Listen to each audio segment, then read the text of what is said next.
Bapak, Ibu, Saudara-saudari, adik-adik, para sahabat Tuhan Yesus di Paroki Santo Yosef Materi dan di Stasi Santo Thomas Yakan, juga para sahabat Tuhan Yesus dimanapun Anda berada, berkah dalam, salam sehat selalu, semangat selalu.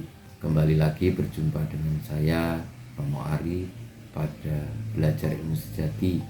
Beberapa waktu lalu saya tidak muncul, tidak ada Belajar Ilmu Sejati karena saya tengah ada kegiatan tertentu yang tidak memungkinkan saya membuat renungan belajar ilmu sejati. Kali ini kita akan kembali belajar ilmu sejati pada hari Senin tanggal 14 November tahun 2022, hari biasa pekan ke-33. Marilah kita mengawali belajar ilmu sejati dengan berdoa. Dalam nama Bapa, Putra dan Roh Kudus. Amin. Allah Bapa yang Maha Mulia, Engkau mengendaki menunjukkan kepada seluruh dunia jalan kedamaian dalam diri Yesus, cahaya segala cahaya.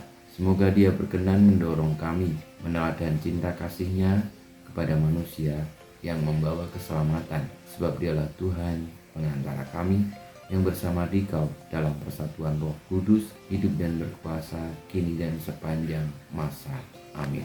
Para sahabat Tuhan Yesus terkasih, kita akan belajar ilmu sejati dari Injil Yesus Kristus menurut Lukas bab 18 ayat 35 sampai dengan 43. Ketika Yesus hampir tiba di Yeriko, ada seorang buta duduk di pinggir jalan dan mengemis. Karena mendengar orang banyak lewat, ia bertanya, "Ada apa itu?" Kata orang kepadanya, "Yesus, orang Nazaret, sedang lewat." Maka si buta itu berseru, "Yesus, anak Daud, kasihanilah aku." Orang-orang yang berjalan di depan menyuruh dia diam, tetapi semakin kuat ia berseru, "Yesus, anak Daud, kasihanilah aku." Maka Yesus pun berhenti dan menyuruh orang mengantar dia kepadanya. Ketika si buta itu sudah dekat, Yesus bertanya kepadanya, "Apa yang kau inginkan ku berbuat bagimu?" Jawab orang itu, "Tuhan, semoga aku melihat." Maka Yesus berkata, "Melihatlah, imanmu telah menyelamatkan dikau." Pada saat itu juga ia melihat, lalu mengikuti Yesus sambil memuliakan Allah. Seluruh rakyat menyaksikan peristiwa itu dan memuji-muji Allah. Demikianlah sabda Tuhan, terpujilah Kristus. Bapak, Ibu, Saudara-saudari yang terkasih, cerita Tuhan Yesus yang menyembuhkan orang buta yang berseru kepadanya ketika hampir di kota Yeriko mengingatkan saya pada kasih yang begitu besar dalam diri Tuhan Yesus untuk orang-orang yang berseru kepadanya, orang-orang yang menderita, yang membutuhkan pertolongan. Tuhan Yesus akan membantu dan menunjukkan kepada orang-orang itu jalan menuju kepada keselamatan. Hanya saja apakah kita seperti seorang buta yang mau berseru kepada Tuhan Yesus? Karena siapapun yang berseru kepada Tuhan Yesus pasti akan mendapatkan jawaban. Tuhan Yesus penuh kasih karena Dialah sumber kasih. Beberapa waktu lalu saya diberi kesempatan untuk bisa sampai ke Yeriko. Kiranya tahu sedikit tentang bagaimana daerah itu.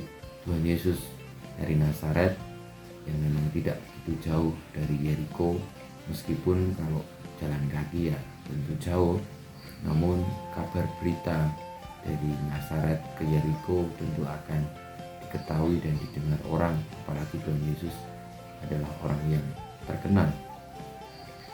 Dengan kepercayaan seorang buta yang hanya mendengar, bahkan tidak pernah melihat Tuhan Yesus, namun berani berseru, maka itulah yang membuat pertolongan itu terjadi kepadanya. Marilah kita seperti seorang buta yang mungkin banyak tidak tahunya, bahkan mungkin juga hanya cukup mendengar saja, tetapi ketika mendengar namun mengalami kasih Tuhan dan percaya kepadanya, kita berseru kepadanya dan pertolongan diberikan kepada kita. Kita mohon berkat Tuhan. Kemuliaan pada Bapa dan Putra dan Roh Kudus, seperti pada permulaan sekarang, selalu dan panjang segala abad. Amin. Ya Yesus, jadikanlah kami seperti hatimu.